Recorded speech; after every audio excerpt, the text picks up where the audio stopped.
जंगल में जानवरों ने चुनाव कराने का फैसला किया कि डेमोक्रेसी लेके आएंगे जंगल में, भारत की तरह डेमोक्रेसी।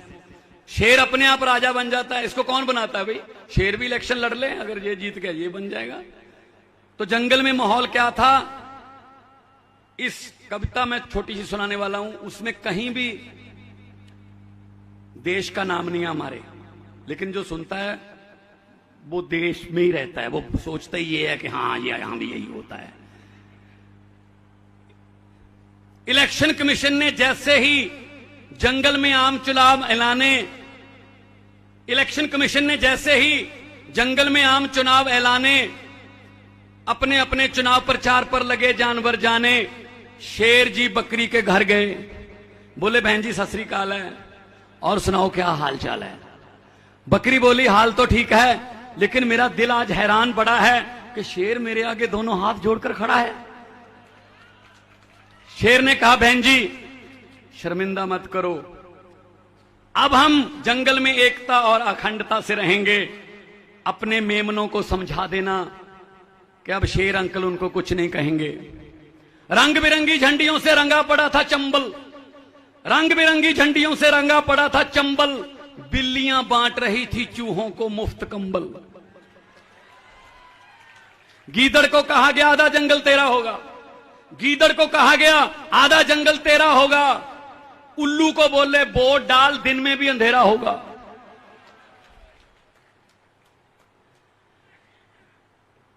चूहों को आश्वासन दिया गया चील नहीं रहेगी, वो उठा के ले जाती है ना उनको अपने पंजे में।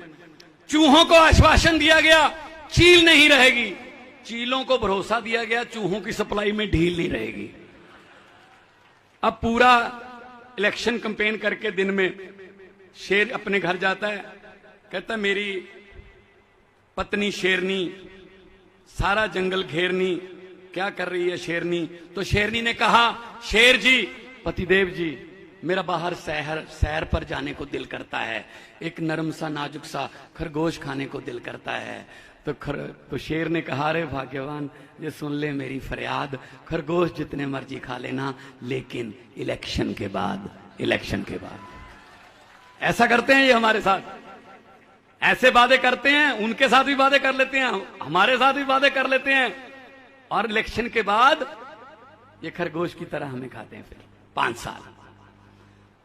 और हमें कह रहे हैं अगर अरविंद केजरीवाल जी पूरी दिल्ली में इलाज फ्री कर देते हैं, बड़े से बड़े ऑपरेशन फ्री कर देते हैं, बिजली का बिल 0 आता है, महिलाओं के लिए बसों में सफर फ्री कर देते हैं, गुजरात में 10 लाख नौकरियों की बात करते हैं, 3000 रुपए बेरोजगारी भत्ते की बात करते हैं, पंजाब में बिजली मुफ्त, मोहल्ला क्लिनिक की बात करते हैं, तब ये कहते हैं केजरीवाल फ्री की रेवड़ी बांट रहा है। कहते हैं ना भाई लोगों के टैक्स का पैसा लोगों पर लगाने को आप फ्री की रेवड़ी क्यों कहते हो?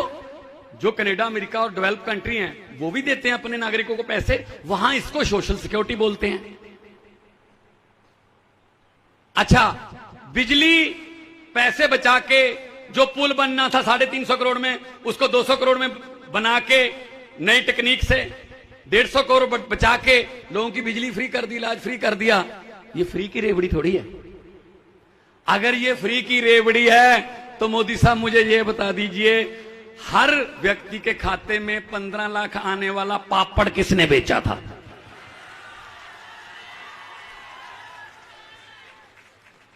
मुझे पता चला है कि गुजरात में 15 लाख हर व्यक्ति के खाते में आ गया ना? अरे गोपाल भाई तो आप तो कह रहे थे आ गया है, हमारा भी नहीं आया। इनके 15 लाख की बात छोड़ो, जो हमारे घरों में 2-2, 3-3 हजार बचत करके रखा हुआ था नोटबंदी करके, वो भी ले गए।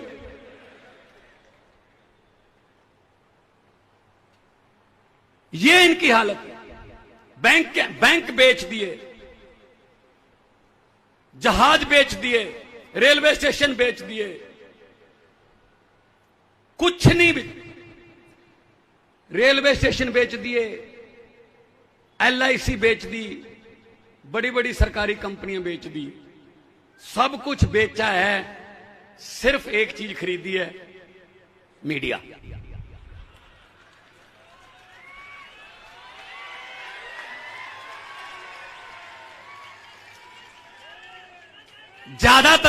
ज्यादातर मीडिया मैं आपको हाथ जोड़कर बेनती करता हूं, 7 बजे के बाद जो टीवी चैनल पर डिबेट आती है, या तो कोई टैबलेट ले लिया करो ताकि BP ना बढ़े, वरना ना ही सुनो। क्या उसमें कभी कोई नौकरी की बात होती है? कभी कोई कॉन्ट्रैक्चुअल कर्मचारियों की बात होती है? कोई सड़कें, बिजली, पानी, शिक्षा की बात होती है? नहीं, बस सिर्फ धर्म की बात होती है, ये हो ये हो ये हो। वो हमारा मुद्दा नहीं है। जब से होश संभाला है, एक आदमी देखा है मैंने जिसने ये कहने की हिम्मत कर दी इलेक्शन से सिर्फ 1.5 महीना पहले इलेक्शन से उस आदमी ने हिम्मत की वो बात कहने की जिसके लिए जिगरा चाहिए। वो था अरविंद केजरीवाल, जिसने कहा दिल्ली की इलेक्शन से पहले कि अगर मेरे 5 साल के पुराने काम अच्छे लगे तो वोट दे देना, वरना नहीं देना। इलेक्शन का समय था, किसी पार्टी के दफ्तर में आग लग गई, पार्टी के दफ्तर से फोन गया फायर ब्रिगेड को कि जल्दी पहुंचिए जी, हमारे दफ्तर में आग लग गई, ये विरोधियों की चाल है, हमारे जहां पूरा प्रचार की सामग्री, पोस्टर, झंडे यहीं पड़े हैं, सर हम इलेक्शन हार जाएंगे अगर ये आग पर काबू ना पाया गया। 5 मिनट के बाद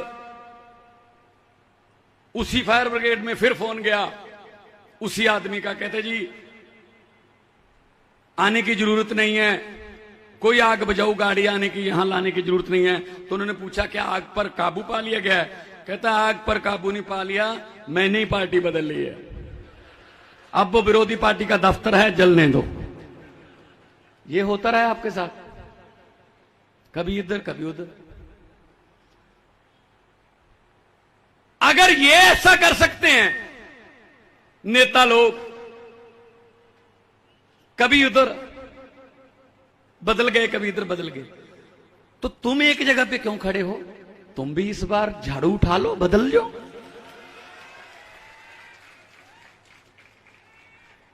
मैं तो ये कहता हूं, मैंने ये पार्लियामेंट में बोला था कि जो ओथ है, जो मंत्री बनते समय, मुख्यमंत्री बनते समय, प्रधानमंत्री बनते समय जो शपथ ली जाती है, अंग्रेजों ने लिखी हुई है, उसको भी बदलना चाहिए। उसमें क्या कहते हैं? मैं भगवान की, ईश्वर की शपथ लेता हूं, मैं फला फला मंत्रालय संभालने जा रहा हूं, मैं सभी भेद गुप्त रखूंगा। अरे व्हाट्सएप के जमाने में गुप्त क्यों रखोगे भाई? ये ओथ होनी चाहिए, मैं तो सब कुछ बताऊंगा, पब्लिक के सामने लाऊंगा, पारदर्शिता से काम करूंगा। उसी गुप्त भेद में तो सब कुछ है। तो आम आदमी पार्टी पारदर्शिता की पार्टी है। जब भी टीवी पर आधे आधे घंटे के आम आदमी पार्टी के खिलाफ डिबेट चलती हो ना, जिसमें आम आदमी पार्टी को गालियां दी जा रही हो, ये ऐसे हैं, ये ऐसे हैं, ये फलां हैं, धिमका हैं, तो समझ लो देश के किसी न किसी हिस्से में हम जीत रहे हैं।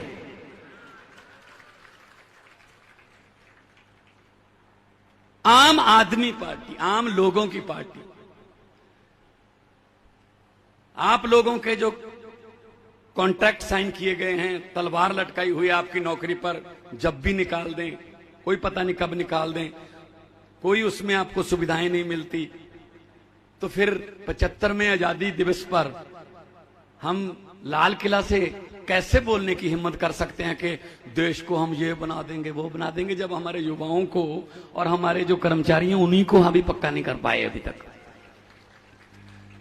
मैं तो जब से होश संभाला है, मैं सुबह सुबह 15 अगस्त को वो देखता हूं जो लाल किला पे फंक्शन होता है, जब से होश संभाला है वही भाषण, अफसरों का लिखा हुआ भाषण, बेरोजगारी पर चिंता व्यक्त, आतंकवाद पर थोड़ी ज्यादा चिंता व्यक्त, महंगाई और गरीबी पर और ज्यादा चिंता व्यक्त। कहते नमस्कार, ये था 15 अगस्त। मैं ये कहना चाहता हूं मेरे देश के वारिसों, मेरे देश को चलाने वालों, अगर हमारी किस्मत नहीं बदल सकते, कम से कम लाल किले वाला भाषण तो बदल लो। अब तो लाल किले के कबूतरों को भी भाषण याद हो गए होंगे, लाल किले के कबूतरों को भी भाषण याद हो गए होंगे। वो सिर्फ भाषण चला। अभी एयरपोर्ट पे उतरे, पत्रकारों ने कहा जी बीजेपी कह रही है कि योगी जी ने 100 दिन में ये काम कर दिए, तो फिर इनके 27 साल कहां गए? इनके 27 साल कहां गए अगर योगी के गिनाने पड़ रहे हैं? कुछ नहीं है इनके पास, सिर्फ बातें। आजकल क्योंकि इलेक्शन नजदीक आ चुके हैं, अभी जुमला फैक्ट्रियों में नए नए जुमले बन रहे हैं, तैयार हो रहे हैं नए नए जुमले कि कौन से जुमले से लोगों की भावनाएं भड़केंगी, कौन से जुमले से लोग एक दूसरे से लड़ेंगे, कौन से जुमले से एक दूसरे से इनको अलग किया जाएगा, कौन से जुमले से लोग नफरत फैलेगी। ये जुमले बन रहे हैं अभी पार्लियामेंट, उसमें इनकी फैक्ट्रियों में। सो इनके जुमलों से बचना। और हमने विधायकों की पेंशन बंद कर दी, हर बार जितनी बार जीतते जाओगे उतनी बार पेंशन मिलती थी, वो बंद कर दी। उसी से जो पैसा बचेगा वो बेरोजगारों को नौकरी देने पर लगाएंगे। कहते हैं ना कि पैसा कहां से आएगा, ऐसे आता पैसा। और वैसे भी हमारे तो नेशनल कन्वीनर जो हैं वो इनकम टैक्स के ऑफिसर हैं, IRS हैं, इनको तो सब पता है कि पैसा कहां से लाना है, कहां लगाना है, कैसे बचाना है। अब इनकम टैक्स वालों को नहीं पता होगा तो किसको पता होगा?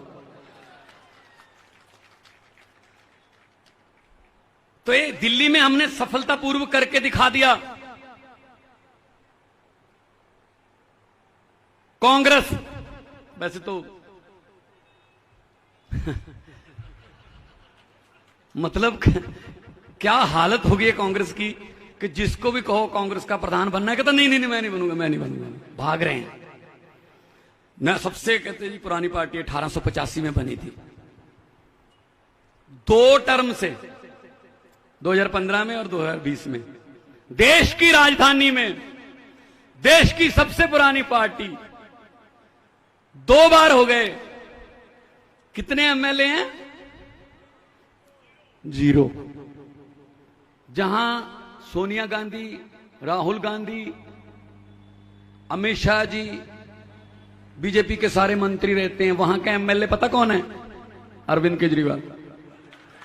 नई दिल्ली विधानसभा है वो, नई दिल्ली विधानसभा है।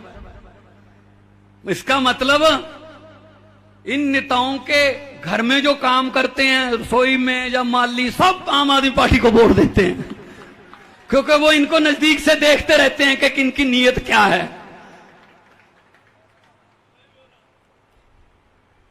तो ये बदलाव तो आना था। अब गुजरात में बदलाव आएगा। जो झाड़ू है उससे, झाड़ू से हम इससे पहले झाड़ू से हम सिर्फ दुकान या मकान साफ करते थे, अब इस झाड़ू से अरविंद केजरीवाल की अगुवाई में पूरा हिंदुस्तान साफ किया जाएगा। मुझे पत्रकारों ने पूछा कि आपने कैसे आंधी रोक दी? मैंने कहा कौन सी आंधी? कहते बीजेपी की दिल्ली में रोक दी, पंजाब में रोक दी, 2 बार दिल्ली में हो गया, अभी पंजाब में आ गए आप, तो कैसे आंधी रोकी है? मैंने कहा जी सिंपल है, उनका चुनाव चिन्ह क्या है? वो बोले कमल का फूल। मैंने कहा कमल का फूल कहां उगता है? कहते जी कीचड़ में। मैंने कहा हमारा चुनाव चिन्ह क्या है? कहते जी झाड़ू। मैंने कहा लोगों ने झाड़ू से कीचड़ साफ कर दिया, कमल उगा ही नहीं। आप लोग भी झाड़ू से कीचड़ साफ कर दो, बाद में कांग्रेस की तरह बीजेपी भी गुजरात में एक एमएलए ढूंढती रह जाएगी कि एक एमएलए तो हो जाए। बहुत हो गया, बहुत हो गया। 27 साल से परख रहे हो। सियाने कहते हैं एक बार परखे को दोबारा नहीं परखते। इसलिए जब वोट डालने जाओगे इस बात का ध्यान रखना कि ये वोट, ये बटन जो है ना, बटन, ये बटन ना तो किसी कमल के फूल का है, ना किसी हाथी का, ना सीढ़ी का, ना तीर कमान का, ना किसी हाथ पंजे का, ना ही झाड़ू का। ये बटन आपके बच्चों के फ्यूचर का बटन है। अच्छा बटन दबाओगे फ्यूचर अच्छा हो जाएगा, चमक जाएगा। अगर पहले की तरह कोई गलती कर लोगे तो फिर वही पछतावा जो है वो मन में रह जाएगा। हाँ, इतना मैं कहता हूं, ये रोकते हैं हमें कि ये इनकी सभा नहीं होने देनी, इनको मैरिज पैलेस नहीं बुक करने देना, इनको हॉल नहीं बुक करने देना। ये दरिया जो है ना वो अपना रास्ता खुद बनाते हैं, दरियाओं को रोका नहीं जा सकता। और वैसे भी बड़े बड़े पोस्टर लगाकर या ऐड देकर नहीं मतलब लोगों के दिलों में बसा जा सकता। हुकूमत वो करते हैं जिनका दिलों पर राज होता है। यूं कहने को तो मुर्गे के सर पे भी ताज होता है। बहुत बहुत धन्यवाद, बहुत बहुत मेहरबानी। आज के लिए मेरी इतनी हाजिरी कबूल करना, बहुत बहुत शुक्रिया। नमस्कार। भारत माता की इनकलाब। बहुत बहुत धन्यवाद।